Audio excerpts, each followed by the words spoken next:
नमस्कार दोस्तों हमारी लैंग्वेज हिंदी को हमारी राष्ट्रभाषा भी कहा जाता है क्योंकि ये इंडिया के 10 स्टेट्स की फर्स्ट लैंग्वेज होने के साथ साथ सबसे ज़्यादा बोली जाने वाली लैंग्वेज है।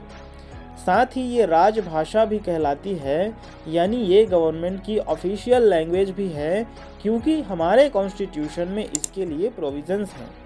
अब ये अलग बात है कि सुविधा के लिए अभी भी इंग्लिश को वही दर्जा मिला हुआ है। साथ ही विश्व के 120 से भी ज़्यादा देशों में हिंदी का अध्यापन होता है, यानी हिंदी को पढ़ाया जाता है। आज के इस वीडियो में हम हिंदी लैंग्वेज के इवोल्यूशन यानी उसके विकास के बारे में बात करेंगे। हम जानेंगे कि हिंदी का वर्तमान स्वरूप जो आज चल रहा है वह कैसे आया। इसके बारे में एक ब्रीफ नॉलेज हम लेंगे, ज़्यादा विस्तार में नहीं जाएंगे। आने वाले वीडियो में हम हिंदी के विस्तार क्षेत्र और उसके कॉन्स्टिट्यूशनल स्टेटस के बारे में भी बातें करेंगे। दोस्तों, जिस तरह से ह्यूमंस को होमो सेपियंस बनने से पहले विकास के कई चरणों से गुजरना पड़ा है, वैसे ही हिंदी या किसी भी लैंग्वेज को भी विकास के इन्हीं चरणों से गुजरना पड़ता है। हमारी हिंदी भाषा एक मॉडर्न आर्यन लैंग्वेज है जिसका विकास आर्यों की मूल भाषा संस्कृत से हुआ है। इस विकास यात्रा को 3 चरणों में बांटा जा सकता है। प्राचीन आर्य भाषा, जिसका टाइम पीरियड 2000 ईस्वी पूर्व से 500 ईस्वी पूर्व के बीच का माना जाता है। इसमें भी 2 स्थितियां मिलती हैं, वैदिक संस्कृत और लौकिक संस्कृत। वैदिक संस्कृत वो संस्कृत था जिसका उपयोग वेदों को लिखने में और वेदों के समकालीन कुछ ग्रंथों को लिखने में किया गया। लौकिक संस्कृत वो संस्कृत था जिसे पाणिनि ने व्याकरणबद्ध कर दिया था।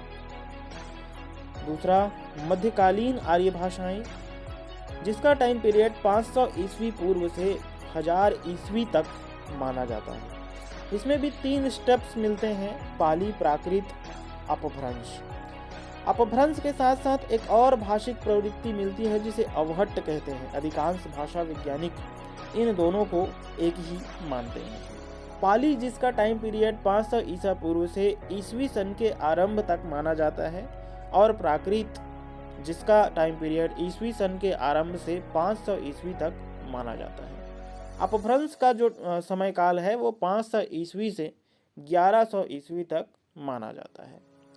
अब आधुनिक आर्य भाषाओं की बारी आती है। आधुनिक आर्य भाषाएं 1100 ईस्वी से अभी तक स्वीकार की गई हैं। इन आधुनिक आर्य भाषाओं में हिंदी, बांग्ला, उड़िया, असमी, मराठी, गुजराती, पंजाबी, सिंधी जैसी और भी कुछ भाषाएं शामिल हैं। इसका मतलब हुआ कि हिंदी की शुरुआत 1100 ईस्वी से मानी जाती है।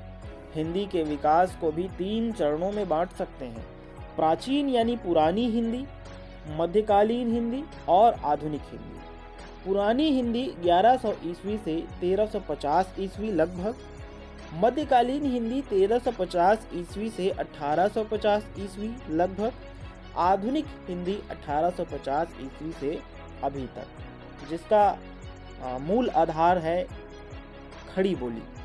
ठीक है, आधुनिक हिंदी जो प्रचलित है अभी, उसका मूल आधार है खड़ी बोली।